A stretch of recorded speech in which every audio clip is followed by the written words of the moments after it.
Man, it's your boy Self Conscious, and y'all see what I'm rocking, man. Kemp Hamilton, my homeboy came through, man. Antonio Hamilton, starting defensive back for the Atlanta Falcons, man, came through today, did his normal school drive, showed love to the kids. It was awesome. Got a lot of content that I'm gonna be posting. We shot some videos and pictures and stuff like that, man. But check this video out, man. Check this video out.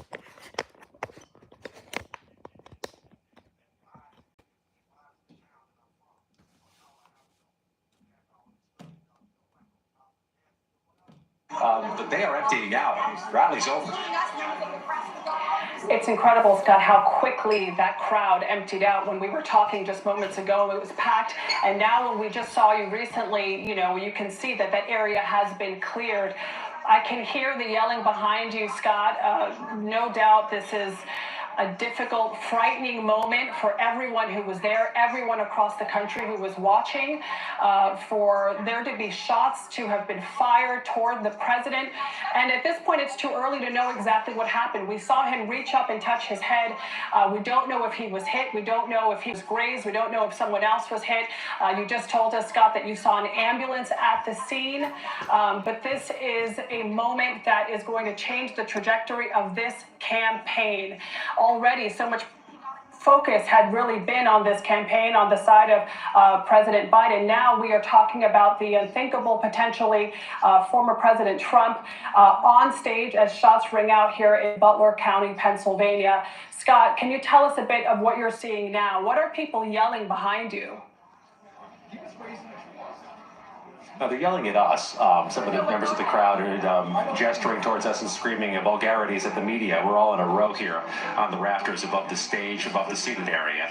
But I can see police or law enforcement of some sort, Secret Service, state police or county police, moving the crowd out. They're getting everybody out of here, which raises a few possibilities, doesn't it, Adriana? That they have to collect some type of evidence or investigate some type of incident, some type of crime, if these were, in fact, gunshots. Or they're concerned about everybody's safety as people are now moving in aimless directions, bumping into each other, bumping into tossed equipment. There's a lot of debris around here, too. People just hit the ground. Chairs were toppled.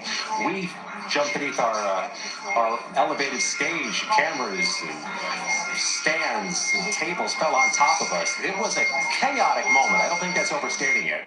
Once everybody recognized 2 or 3 seconds in, these might be gunshots. It was a sequence, a fast sequence of explosion, as if somebody had lit off 10 or 12 firecrackers in a row. And it's easy to conflate firecrackers and some types of gun rounds. But once everybody recognized something was afoot here, when the Secret Service moved in to former President Trump, everybody recognized the severity of the situation. And there were people moving in different directions, running into each other, or just face planting into the grass or into the ground. And you can see, still, from my vantage point on the other side of this camera, people in tears, people hugging each other, people comforting each other. That's the scene in Butler County, Pennsylvania, where there was to be a marathon rally of former President Trump that only got 5 minutes in before this incident occurred. Scott, what you're describing is horrific. This is the worst possible scenario at an event like this. Our politicians are supposed to be able to address the public in a safe environment, and that is why there is so much security. The security that you've described, people being wanded down, having their bags checked just to get into that area.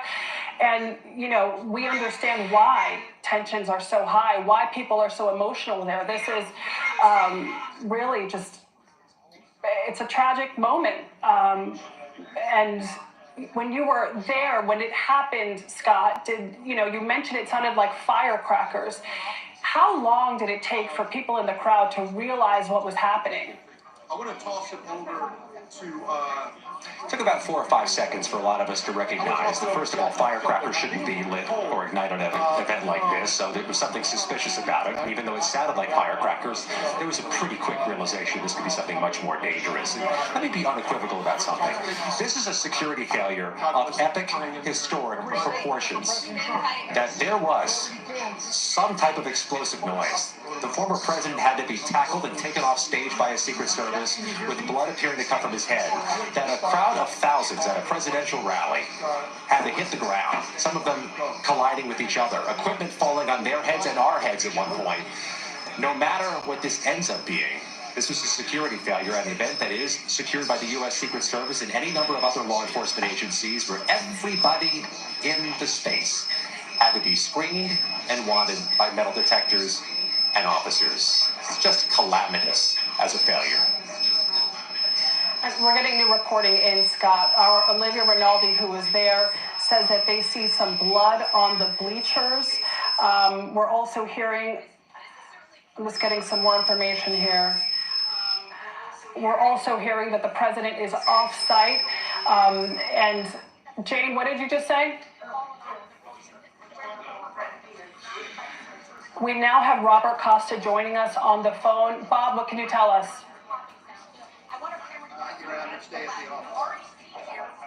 I've had a lot of weird days. Do we have Bob? I can tell you. We lost Bob. Scott, we're going to bring you back in here.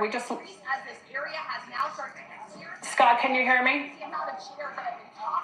Hey, it's Costa. Scott, you know, what you described there is, you know, we've seen these rallies hundreds of times. This is not the first time that, you know, the former president has held a rally like this. They really should have this security protocol down. But like you said, clearly there was a breach. Clearly there was some kind of issue here for shots to have rung out, not only before you saw the president duck down, but afterward we have reporting that there were shots that were fired after the fact, after he was carried out on stage. We heard a long sequence of explosions. Again, that's at about the 5-minute mark of this rally. After we all recognized these were likely, if not potentially, gunshots, we all took cover. And I'll admit we lost our view of the stage at that point. You can see it's all askew right now. The sign is off center. Things are toppled. Chairs are toppled. There's a helicopter going overhead right now. I also saw at one point, after the former president was removed, a set of law enforcement responders, some in paramilitary gear, you know, that camouflage gear with helmets, run toward the left side of the podium. From my perspective, it would have been the former president's right, and focus on someone or something about 50 to 100 feet to the left, to the camera's left of where former President Trump was speaking, to the former president's right side. That happened about maybe 60 seconds, 90 seconds after the explosive noises occurred. But law enforcement now appears to be growing in number on site. I see more vehicles, more flashing lights than I did when the speech began, and they have moved this crowd out of the seated area, out of the area immediately around the stage. Scott, this is now a crime scene, and we're hearing from our reporter Olivia Rinaldi, who is there. That crime scene tape is being put up. The area, like you said, is being cleared, and now this is a live investigation that the Secret Service is involved in. I want to bring in our Bob Costa, who's been speaking to Trump sources all day. Bob, what have you heard? This is an event that has set off a seismic explosion inside of American political circles. Top Democrats and top Republicans working the phone already with me, asking me if they're hearing anything. They're trying to reach Donald Trump and his advisors. This is a shocking event to have an alleged shooting at a campaign event for the presumptive nominee just days before the convention opens in Milwaukee. There's a lot of concern. The former president, 78 years old, seen to be by his allies and friends in good physical health. This is something that has rattled everyone just within the last minute. A lot of uncertainty about what exactly happened, trying to talk to sources at the Justice Department and the Secret Service about what exactly took place. And Bob, we're just getting some new reporting into the newsroom right now. We're being told that the former president is safe and that they have implemented protective security measures. So that is the latest that we have here. Former President Trump is safe right now. He is in with the Secret Service, who escorted him out swiftly after this event. But Bob, shocking, like you said, is the word. Troubling is the word. Worrisome is also the word for what just happened and transpired at this Trump rally. These rallies are moments where people can gather around a candidate, support a candidate. This is the democratic process, and for it to be interrupted in this way is really an affront to the democratic process. We are still learning more about what happened. This was still moments ago. Go ahead, Bob. And this is unprecedented in recent political history. You see the former president there raising his fist. This is someone who has been defiant. In past interviews with Trump, he has confided with me he has always been worried about his health in terms of possible violence on the campaign trail. And he has said he has sort of a fatal view about some of his exposure publicly, but he wants to get out there with campaign rallies. In the past, I've talked with former President Trump about how he sees people like George Wallace, the former presidential candidate who has been shot years ago, decades ago. But this kind of violence is highly unusual in modern American politics, thankfully so. But you see the former president raising his fist in defiance. Ronald Reagan last shot in the early 1980s when he was president of the United States at the Hilton Hotel in Washington. And he famously also expressed defiance in the hospital room when he was dealing with that shooting and that assassination attempt at George Washington University Hospital. So a moment in history here, a possible tragedy, likely averted, but a tragic event for America to see a major political figure shot. I mean, this has echoes of 1968. Unfortunately, when you saw Dr. Martin Luther King gunned down, a major force in this country, Robert F. Kennedy running for president in California in 1968. Now, former President Trump, unfortunately, to the list of those who have been shot while running for president. Bob, that is exactly right. This is already a tragedy, already a historic moment that we just saw unfold. Thankfully, we're told former President Trump is safe. That is the most important thing right now. We do not have details of his condition. We saw when this transpired, he touched his ear, as you're seeing right now, and he dropped to the ground, and he was escorted out, carried away by the Secret Service. He is safe. That is what we are being told. But let's get some more perspective here. We have our Ed O'Keefe on the line from Milwaukee, where he is already there setting up for our coverage for the Republican National Convention. Ed? Adriana, the news of this comes ironically as the facility where the convention is set to begin on Monday is already under the requisite Secret Service security check, which has gotten underway just this afternoon. This is the city that is making big preparations for this 4-day affair.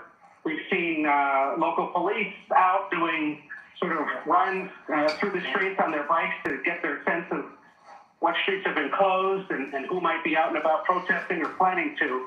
But this is, as you guys have been saying, a total shock and tragedy and a completely unanticipated event. And what was supposed to be an otherwise sort of pep rally and prep rally for the former president as he makes his way to Wisconsin in the coming days. This Midwestern city was supposed to host this event 4 years ago for Democrats. Republicans opted to pick it instead, and conventioneers are starting to make their way in this direction. We have no official word from convention organizers here or the Republican Party as they prepare. And obviously everyone coming to the city, if they're getting off planes in the coming hours that they're in the air right now, are going to be shocked once they learn what has transpired. And Ed, how could this change the trajectory of the campaign? This is something go ahead.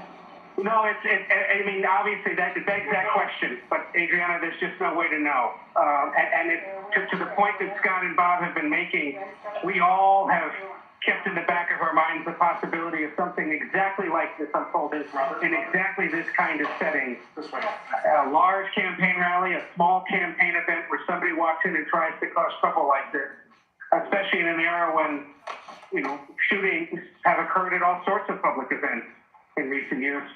The fact that it had not happened until today at a political one was a miracle, to be frank. And now we'll have to wait and see not only how is the former president, and we wish him the best, but also was anyone else there injured? And how does this change the makeup of how campaigning can continue, not only for president, but for every other public office in this country, if now a candidate for the White House has been apparently injured after whatever this incident is in Pennsylvania? Politicians want to be as close to the public as possible. That's why you see them in crowds. That's why you see them at rallies. That's why you see them reaching out and shaking hands and trying to reduce the barriers between them and their crowds. And like you said, this is going to call into question, do we need to have even greater security measures? Do we need to have bulletproof glass surrounding campaigners as they are on the stages of these campaigns addressing the public? Here's what's ironic about an event like this. Those people that are there or were there for that event should have been screened, would have been screened by U.S. Secret Service. Similar, but perhaps not as aggressive, depending on the deployment of Secret Service personnel, as you do when you go through an airport and you're told, don't bring certain things to the event, don't bring large bags, and don't necessarily and anticipate that you're going to be in security lines and whatnot. So it is designed to be an event that is protected, which is why it's equally stunning to those that cover these kinds of events that something like this could happen. The fact that it was open air, however, adds a level of risk that may have led to whatever's unfolded here in the last hour. All right, Ed, we're going to get back to you in a minute. We're going to bring in Bob Costa, who's joining us now here on set. Bob, what is the latest that you're hearing from your sources?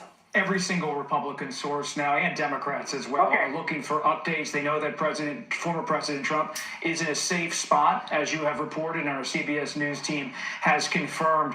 But they're trying to find out more information about what exactly unfolded. This was a catastrophic security failure in the eyes of many of my sources already. Trump, as you noted, is someone who has rallies almost every week, sometimes multiple times a week. And to have a shot come across the bow of a stage, Secret Service covered the former president on stage. But we are in such an urgent political moment, a heated cultural moment, to see this unfold in real time. My heart goes out to everyone who was there at the rally, reporting on the rally, attending the rally, those in the Trump family, those in the Trump campaign. This kind of violence is something that is just, we have not seen it before. American political leadership, and it's reflected in my text messages and phone calls in the last few minutes, we're not prepared for this sort of moment. It's a bit surprising in a way. We're in such a charged political time. But everyone now, I've never seen it like this in the past 15 years of reporting, shocked to see the former president there, his hand in the air, defiant after it being grazed potentially, allegedly it seems, by an assailant, someone trying to assassinate him in some way. We're trying to learn new information, take our time to make sure we can confirm everything. But there are ripples and waves going out throughout the top ranks of American political leadership at this time. This is the presumptive nominee on the brink of his nomination in Milwaukee, Wisconsin. This is something we really have not seen from a presidential figure since Ronald Reagan, just down the street from our CBS News Bureau, near DuPont Circle at the Hilton Hotel in the early 1980s. This is something we haven't seen on a campaign since George Wallace, the former governor, was almost killed during his presidential campaign. And of course, Robert F. Kennedy, his son, Robert F. Kennedy Jr., running for president now as an independent candidate. His father killed in California in 1968. You can see the former president there dunking. He loves the campaigns. I've been covering him since 2014, 2015, when he started to have campaign rallies. This is not an unusual event for him. This is the bread and butter of his political career. The popular crowd, the roar of the crowd, he feeds off of this. And to have him react with his fist in the air, this is someone who has, throughout his entire life, told me in different interviews that he has seen the highs and the lows, and he keeps coming back. It's part of his personality to deal with aggressive crowds, aggressive critics, but he has never faced anything like this, an assassination attempt at a rally on the eve, almost, of the Republican National Convention. And that's what it could have been, an assassination attempt. That is the first time that we're hearing those words, and that is... When someone shoots at you, that's what it is. It's an assassination attempt in some capacity when you have a major political figure. We're pacing ourselves, trying to learn more about exactly what unfolded, but certainly some kind of weapon was discharged at former President Donald Trump. And Bob, you've spoken to the former president. Has he ever talked about his concerns over the risks involved in being so close to the public in the way that he likes to be? He has mused about this privately to many of his associates in the past, and I've reported this previously.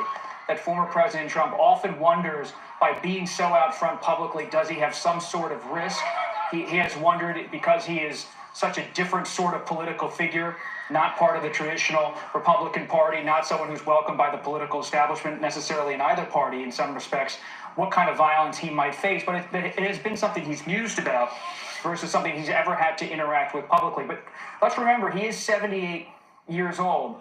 This is someone who likes to talk about his physicality, his ability to have a good health report at his age, but he has also lived through history, so he is no stranger to what we've been discussing about what has happened in American politics in the past. But I've covered so many presidential candidates, and I often talk to them sometimes about Bobby Kennedy and about what they think about the risk of being out there on the campaign trail, because so few candidates, when they're running for president, until they become a nominee, have Secret Service protection. Former President Trump, of course, as a former president, has Secret Service protection. It's notable that every former president and every former first lady in the United States, this was passed by law by Congress a few decades ago, have Secret Service protection for the rest of their life.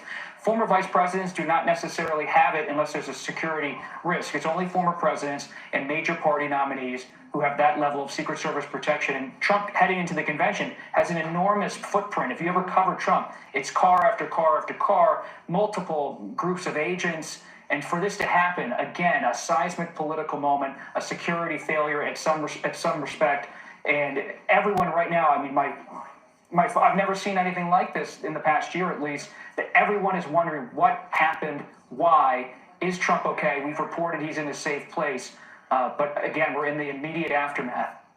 Bob, we are now getting a statement from the Secret Service, from their spokesperson, Anthony Guglielmi. He said, quote, "An incident occurred the evening of July 13th at a Trump rally in Pennsylvania. The Secret Service has implemented protective measures, and the former president is safe. This is now an active Secret Service investigation, and further information will be released when available."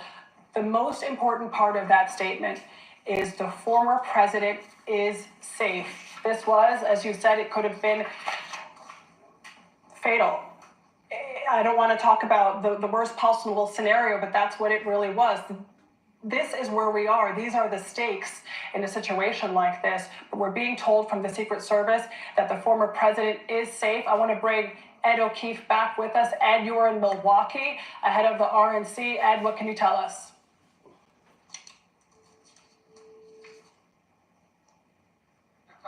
The president has received an initial briefing on the incident at former President Trump's rally. He is in Delaware, specifically his Rehoboth Beach, Delaware Beach home, and is expected to be there through the weekend. We'll see if we learn more about a possible statement by him later this evening. But for now, he's there. He had spent part of the day speaking with fellow Democrats about the future of his own campaign. And now this event obviously is going to have an effect not only on the Trump campaign, but potentially on the contours of the debate underway with Democrats about who exactly should be representing them on the ticket come November. But that Secret Service statement coming as quickly as it did, saying that the former president is safe, is encouraging, but there's still obviously unanswered questions. To what condition was he injured? How exactly did this happen, which is going to take a while, obviously, to determine. And where is he right now, specifically? Is he still in Pennsylvania, or have they put him back on his plane to go back to Florida? That much, I don't believe we still know. We're here in Milwaukee, where there is a massive Secret Service presence. This is what you call one of those national security special events, the kind that the Secret Service and other federal and state and local law enforcement agencies spend years preparing for. And they are currently, literally as we speak, doing the security, what we call security sweeps of the Pfizer Forum, which is the arena that's going to host this starting Monday night, checking the facility before they open it up to the press and convention organizers again. And we'll see what exactly this incident tonight does to the festivities that are set to begin tomorrow evening as convention delegates begin arriving here in Wisconsin's largest city. And to Bob's point, how this has scrambled things is quite stunning. And there's a specific concern I'm hearing from sources about the fact that yet again he held another open air rally, an outdoor rally. There was one a few weeks ago in Las Vegas where dozens, if not hundreds of people had to seek medical attention, not for security reasons, but for the heat. There were issues with that at this event today, again, and now this incident as it unfolded a little while ago. That's right, an open-air rally with all the risks. Despite the heavy security protocol, the metal detectors you have to go through being wanded down, clearly there was a breach here in what happened. I want to bring back Scott McFarland. He's now on the phone because his team got removed from the location, as this is now a crime scene. The Secret Service is investigating this. Scott, can you hear me? I hear you fine. A helicopter landed and just took off from this site. They've moved everybody out of the complex. Everybody. Media, cameras, staff. Stand by 1 second. We have law enforcement moving in on somebody near us. And, sorry, we had to take a moment there because law enforcement was stopping somebody near us, moving in the wrong direction. This is an active crime scene. There's no mistaking it. Unequivocally, that law enforcement is arriving at this scene. Different groups, different units. So many people in paramilitary gear are here now, sidearms in their hands, moving through what remains of the people inside the park. Most of the crowd is gone, but they're moving out the rest of it. They have now moved everybody to a perimeter so they can deploy, it appears to be more resources, more investigators, more officers on site. This is a law enforcement response the likes of which I've never seen before, though this is an incident the likes of which we haven't seen in modern times. An historic security failure. When you recognize the amount of law enforcement here, the fact that everybody had to be wanded or go through magnetometers, everybody had to be screened. How something like this can happen is an answer that we'll be seeking, but it's not easy to come. Scott, thank you so much for that report. So a helicopter has landed, and did you see anyone get into the helicopter, or was it too far away? It was behind the stage, Adriana. It landed there for about 3 or 4 minutes, took back off up into the sky. Took off twice, in fact, up into the sky. We see so many folks in paramilitary gear who were invisible to us before and during this rally. They were either here in a covert way during the remarks of the former president, or they have arrived since. And anybody who's anywhere near the inside area, inside the bike racks around the perimeter, is being stopped by investigators and questioned. So it's a good way of motivating people to get out. This is an active crime scene, as you said, Scott. So many questions that are still open. Most notably, who did this? How did they get into the area? How did this happen? What is the condition of the former president? We are told by the Secret Service that he is safe, but where is he? He was hustled out of that area by the Secret Service in a motorcade. Is he in a hospital? Is he still in a car? Is he still in the area? We're being told that the governor of Pennsylvania has also been briefed on the situation. He said that violence targeted at any political party or political leader is absolutely unacceptable. He says that Pennsylvania State Police are on the scene in Butler County and working with federal and local partners. The governor of Pennsylvania briefed, the White House briefed. I'm just getting some more notes here. We're also being told that a local emergency room physician saw a man who was shot in the head. We don't know who this person was. Clearly, it's possible that someone else may have been hit when shots rang out at this event. Clearly, this is a chaotic scene. There were thousands of people at this rally. And, you know, Bob, I know that you've covered plenty of these. What is the sense of security when you're there? I mean, you go through all of these checks, but still, you're packed into a small space with thousands of other people at a time when emotions are running high. What is it like to be inside one of these rallies? It's a very intense environment. It's a very crowded environment. And our reporting, as you just noted, is that there's concern that there's not a real sense yet of whether this was one shooter or what exactly happened. I have sources who were at the rally texting me right now saying there's bedlam on the scene. There's concern about what exactly happened. Were there multiple shooters or not? Are people safe? And so for the Trump rally, what you're seeing there on screen is what often it follows former President Trump as he's on the campaign trail. He's alone on stage. The Secret Service stands about 5 to 10 paces off. And you have between 5 to 15 or sometimes even 20 to 25,000 people. He often goes to arenas, some of the minor league hockey arenas around the country in smaller cities, but often in the summer and springtime, he's outside. And you have to go through a long line of Secret Service to get into the event, to make sure you're fully go through a magnetometer to see if you have any kind of weapon or metal on you. And so it's a very slow and orderly process to get into these events. Secret Service has presence not just at the immediate site, but at surrounding neighborhood locations. This is an unusual one, and that former President Trump usually has a wider stage.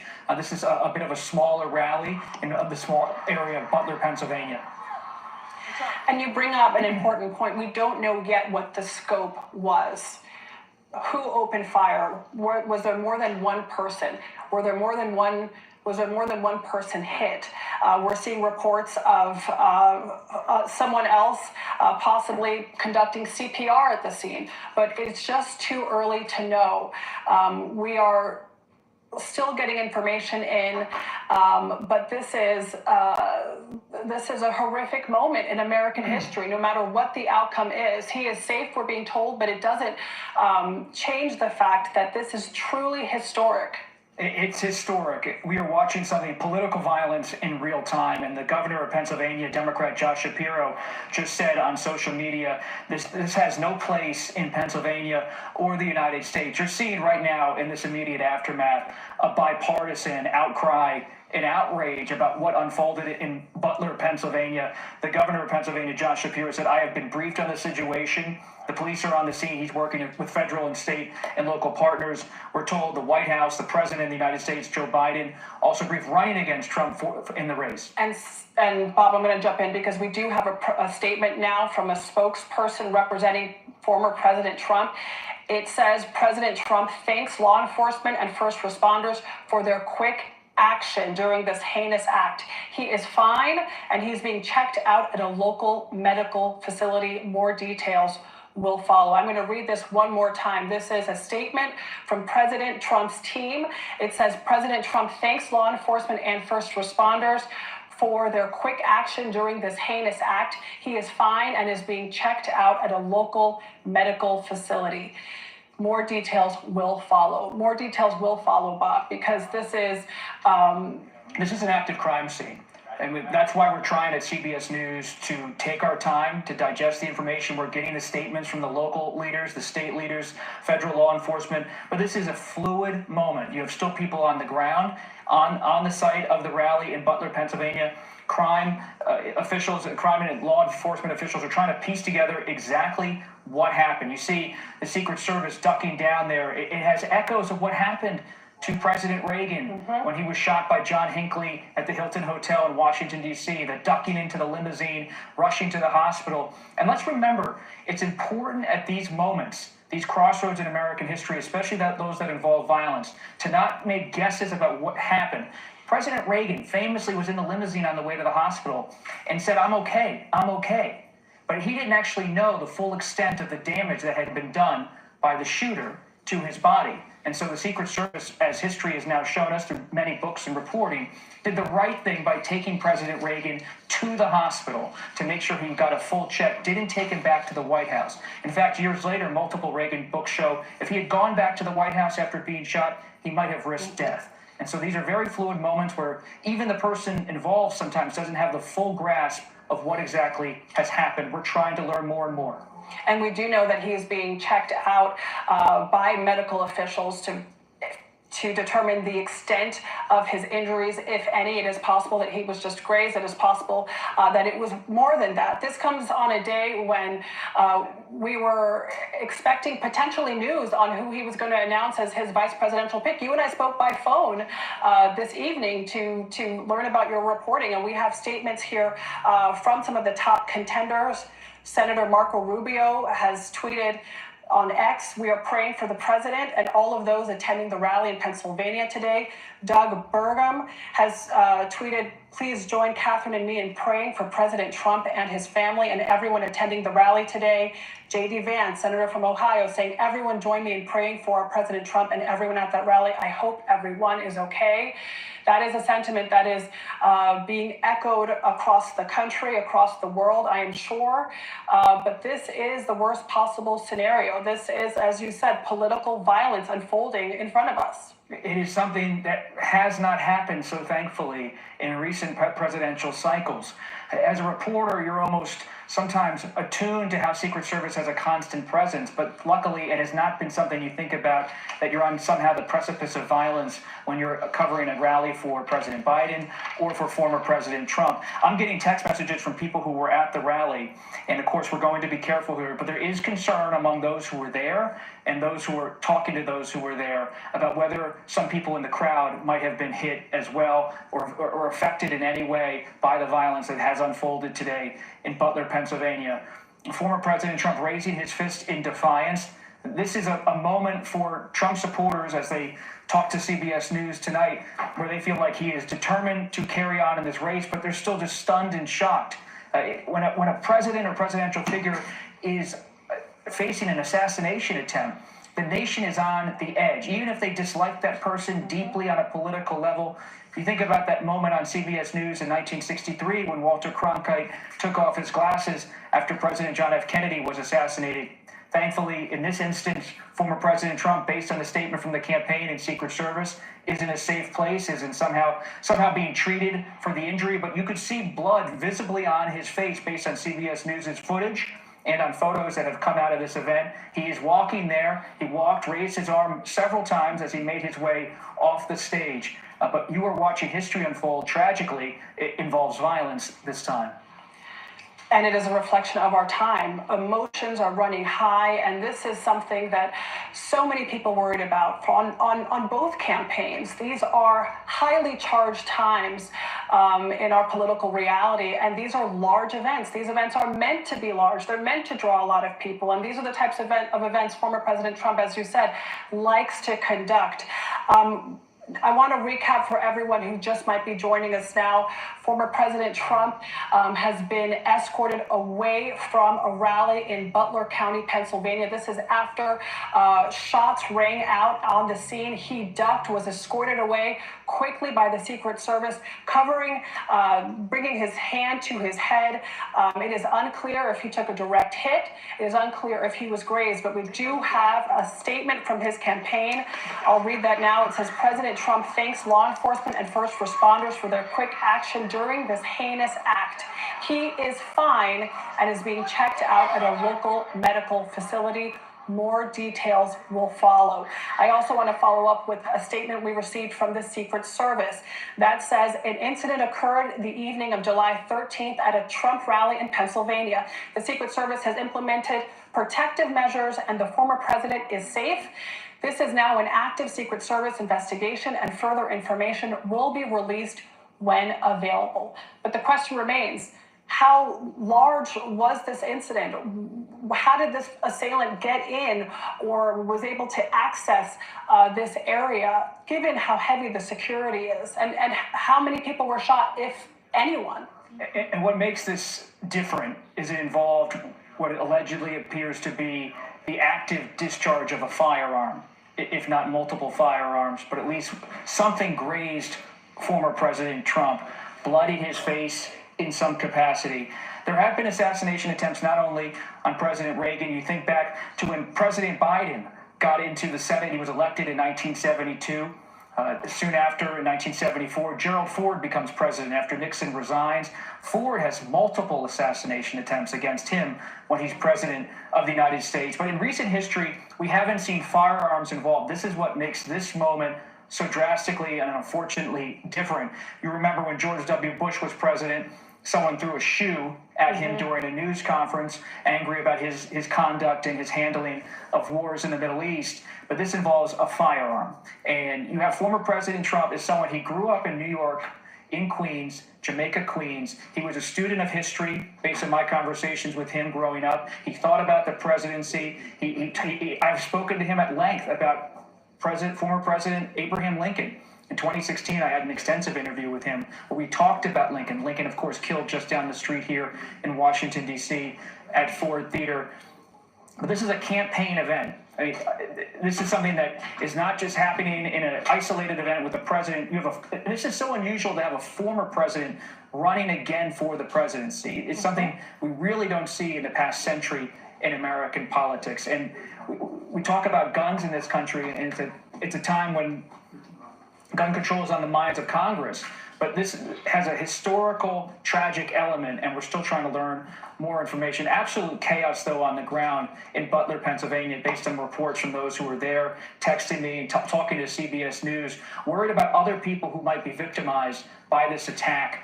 People who are members of Congress I've texted with in the last 5 minutes say they're very worried that other people might have been grazed or even shot and facing serious consequences medically at this time. And more statements are coming in. Members of Congress, of course, speaking out. House Democratic leader Hakeem Jeffries has written on X, "My thoughts and prayers are with former President Trump. I am thankful for the decisive law enforcement response. America is a democracy. Political violence of any kind is never acceptable."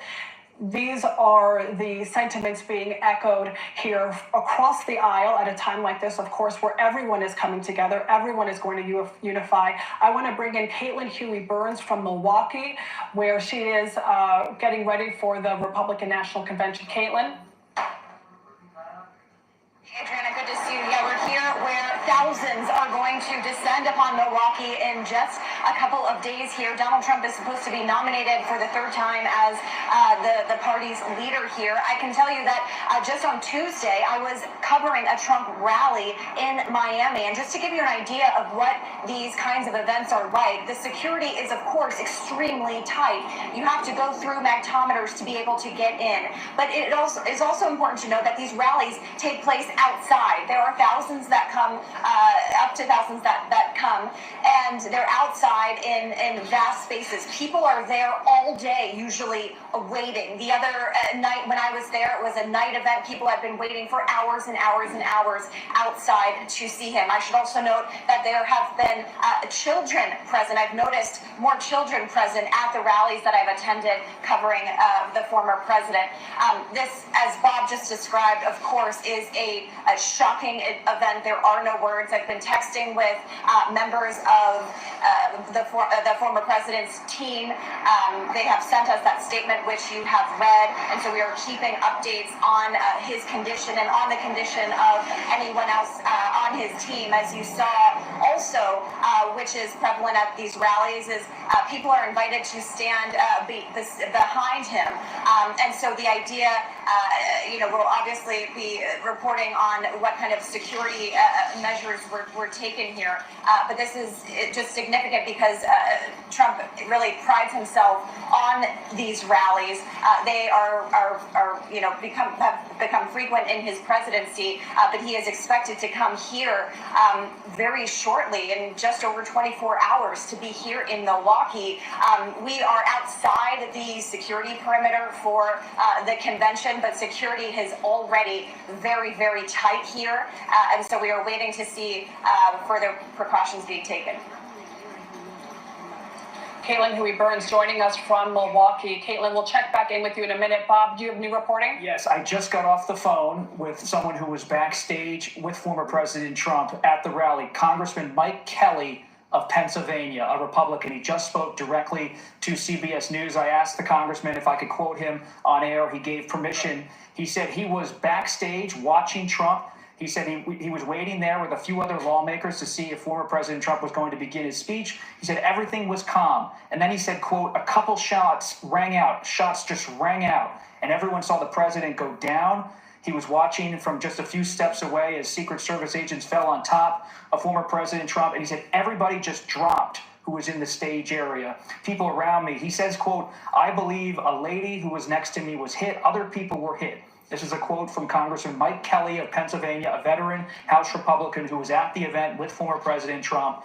He said it took a long time for security to clear it up. He's worried that other people were hit by the bullets. He believes they were bullets and that this was some type of shooting. He's not sure if there were multiple shooters or not, but he said security kept everybody tight. He saw the former president raise his hands multiple times, but he said it was shocking to be at the stage. He said they weren't really clear, but he believes there were at least a couple shots, if not many, 4 to 5 shots, based on his ear of what happened while he was on stage, just watching former President Trump. You can see the former president right there, kind of at the start of his speech, puts his hand up, everybody goes down, and Congressman Kelly said people just fell to their knees, but were watching Trump as the Secret Service agents went on top of him. New reporting from Bob Costa, from someone who was there, someone who was on stage, likely feet away from all of this transpiring, Congressman Mike Kelly of Pennsylvania. We're going to bring in Face the Nation moderator Margaret Brennan, who's joining us now. Margaret, what's the latest you've heard from your sources? Well, Adriana, obviously, this is such a moment of high tension on the political stage in both parties. Our country, though, apart from the politics, has also been at a very high threat level, the highest, in fact, on many fronts. Terror front, concern on the national security stage in many different ways, including homegrown violent extremists. You've heard the FBI director testify about this repeatedly in recent months. We don't know yet who might have taken these shots at the Republican nominee, but we do have the statement from his spokesperson saying that he is fine. He's being checked at a local medical facility, and they'll have more details soon. First responders very quick. I do want to echo what our Scott McFarland reported, which is clearly a major security failure. You can see in the video we are playing back for you that the former president, 45th president, was able to stand, wave, move freely, but that blood was visible around his ear area. The Secret Service, we know, has implemented more security procedures around him. I've been texting with individuals, lawmakers, and family members of theirs who were there, trying to understand if everyone else in office is also safe. So far, I've been hearing those lawmakers are secure. That is the reporting to date from those I've heard back from.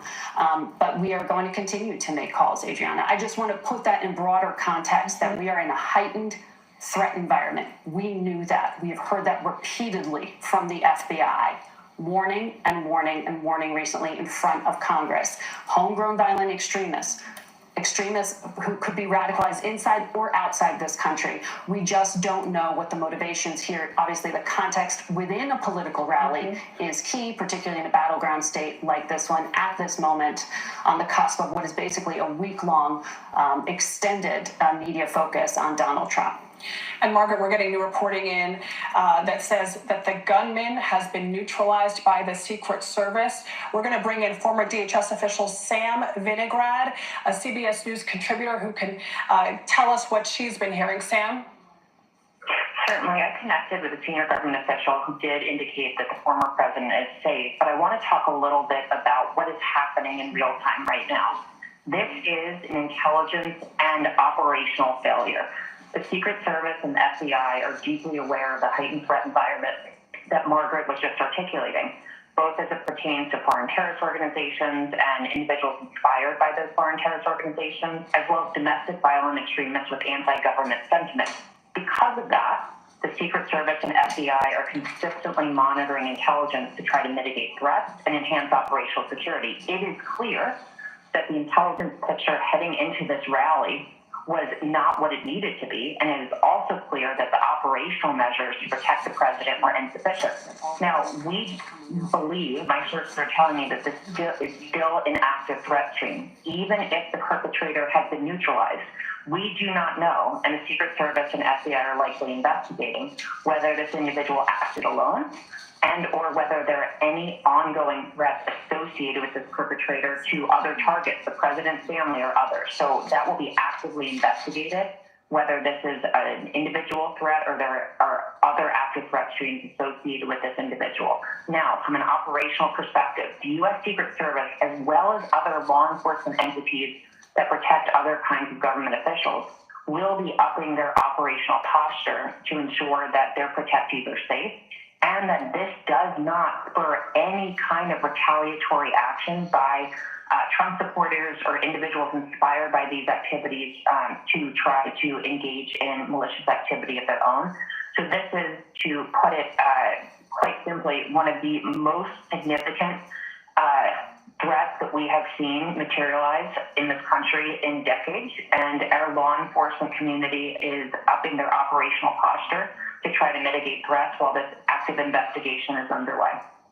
And Sam, as you said, this is a catastrophic failure. We're getting new reporting into the newsroom now that says 2 law enforcement sources say there is no longer a threat.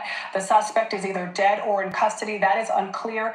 Secret Service agents did engage the individual. So now we know the Secret Service did engage the individual involved. That person is no longer a threat. We don't know if that person acted alone. We don't know what the overall scope of this was. We don't know if multiple people were hit or the extent of former President Trump's injuries. All of this is still unclear. And this is happening as thoughts and prayers are pouring in from all across the aisle as well as the world. Benjamin Netanyahu has tweeted on X. He posted on X, "Sarah and I were shocked at the apparent attack on President Trump. We pray for his safety and speedy recovery." We also have new reporting here coming in from Ed O'Keefe. Ed, are you with me? I am, Adriana. We Go ahead, Ed. Convey that, and as we've been talking about this, it's important to point out that while this has happened in Pennsylvania, you might be wondering, where was President Biden? We're told now he was in church. He normally goes to Mass on Saturday evenings, especially when he's in Delaware. He's at his Rehoboth Beach, Delaware home. Came out of Mass shortly after the incident occurred and has been briefed by his Homeland Security advisors, by the Homeland Security Secretary himself, in a briefing that included his Chief of Staff and other senior advisors. Let's point out again that the Secret Service has said in a statement that the incident occurred tonight in Pennsylvania. They've implemented protective measures and the former president is safe. But they say it's an active Secret Service investigation and further information will be released when available. There are a large number of Secret Service, other federal, state, and local personnel here in Milwaukee, which is set to begin hosting the Republican convention with a series of events tomorrow ahead of the formal nomination of Trump on Monday. We've got no word from convention organizers yet, which is understandable as they're still trying to sort out exactly what's going on, but there is a carefully choreographed schedule that is set to begin on Monday. The ATF is also helping the Secret Service with this situation. They're deployed here in Wisconsin along with other federal agencies, and we'll see if that makes any big changes to the security posture here. One thing we're waiting to hear about, Adriana, in addition to the condition of the former president, his whereabouts, is whether the president will have anything to say about this tonight. We know that the reporting pool that travels with him has not been cleared for the night as they normally would be after he goes to church, which suggests that perhaps the president will have something to say later tonight about what transpired in Pennsylvania a little while ago. So again, while the former president is safe, lots of unanswered questions about his condition, how this happens, how the president and his campaign may respond to this, beyond the statements that are coming from Democrats and Republicans about the concerns about violence and what effect it might have on the convention that is set to begin here Monday in Milwaukee. Adriana? Set to begin on Monday, but we don't know if that now is going to change. There's so much that is up in the air. Will the convention begin as planned on Monday? What will be changes to security at that convention, at the Democratic National Convention in August? How is this changing the campaign, changing security? This at a time where emotions are running high on both sides in both of these campaigns. There's been plenty of scrutiny on former President Trump as well as President Biden, and yet they are still out front, trying to be as close as they can to the public, to rally support, to rally voters and make their cases to the American people. But this is a historic moment. We are told, as you heard Ed said, that the president is being briefed. We know that he is speaking to the director of the Secret Service, Ken Cheadle. We're also told that he's speaking to the Secretary of Homeland Security, Alejandro Mayorkas, to get a sense of what is happening, of the scope of the condition of former President Trump. We are told that former President Trump is safe, but we don't know exactly where he is or what his condition is. We're told that he has been seen by a medical professional, and his team issued a statement themselves explaining that the president thanks law enforcement and first responders for their quick action during this heinous act, and he is fine. It says that more details will follow. And this is where we are, trying to gather as many details as we can.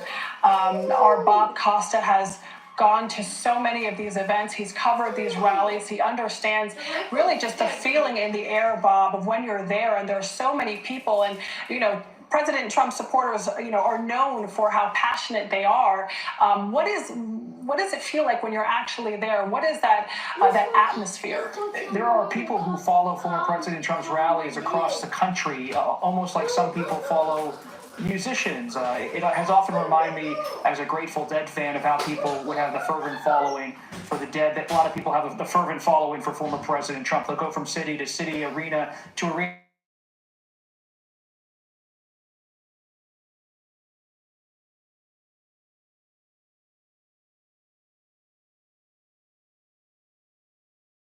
Florida, he goes everywhere, arenas, outside.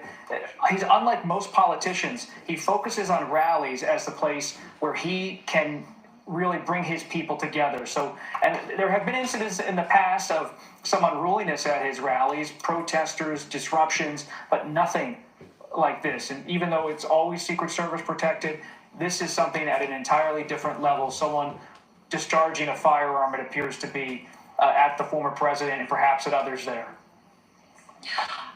I'm being told that we have new material coming in, Bob. I'm going to play that to see what it shows. Do we have that material? New video from the scene? While we get to that, while we look at that, I'll bring in Margaret Brennan with some new reporting.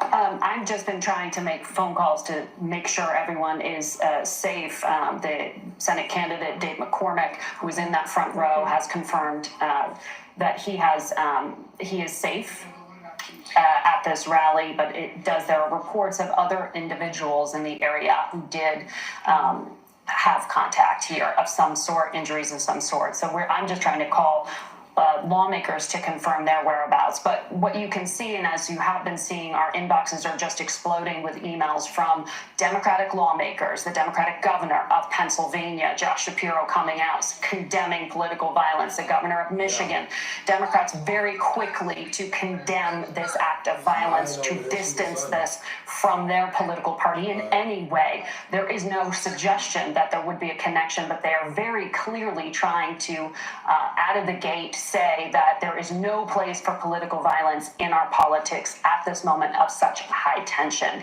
An important message to be sent at this moment, just 4 months out from a race that was already quite tense. And we're seeing world leaders.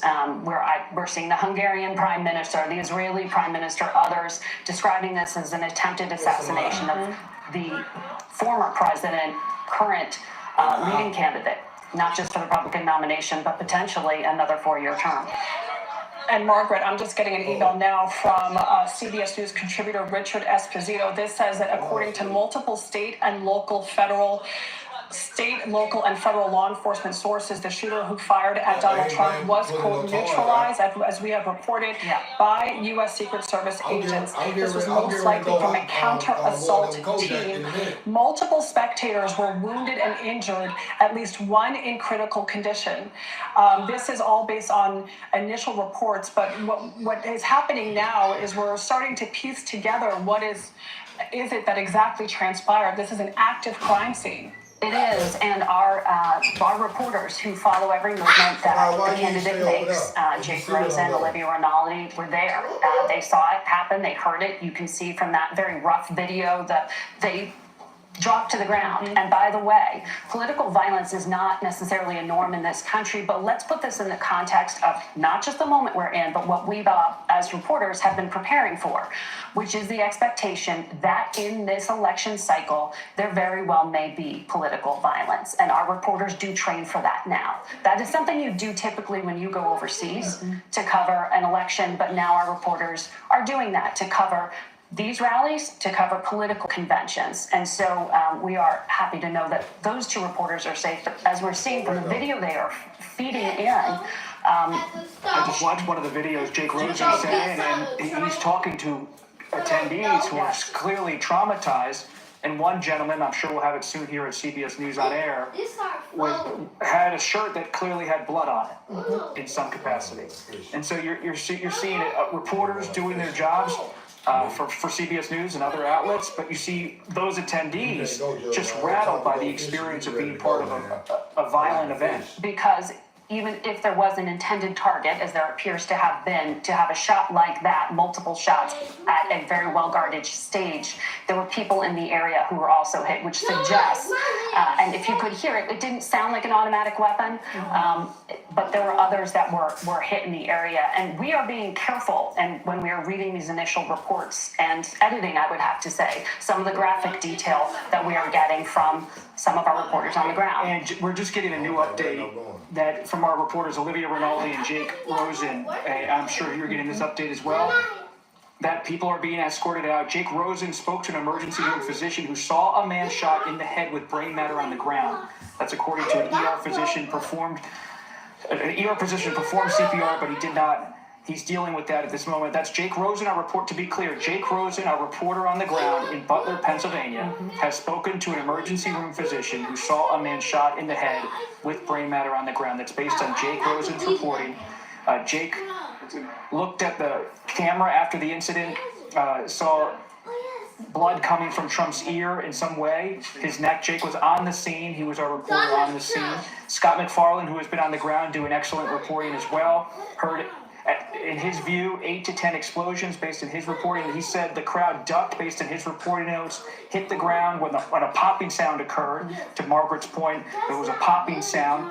The press was under the risers. They saw Secret Service swarm to the left of Trump following the incident, saw helicopters come in a few minutes after. That's based on the-ground reporting from Olivia Rinaldi, Jake Rosen, and Scott McFarland, who are in Butler, Pennsylvania. And we do have that reporting that at least one person has been injured in critical condition, and it is still early.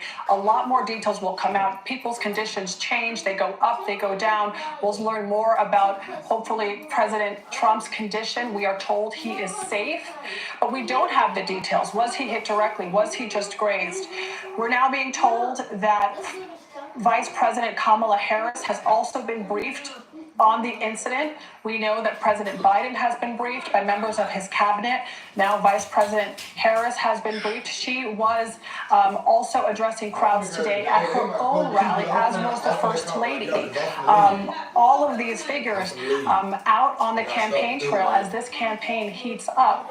And this is happening, this political violence, at a time when there is such tension in the country, yet people still are going out to support their candidates, still taking those risks and going through all the security measures needed to be there, to see the democratic process play out. And now we're seeing really the cost of those risks. Clearly a catastrophic failure of security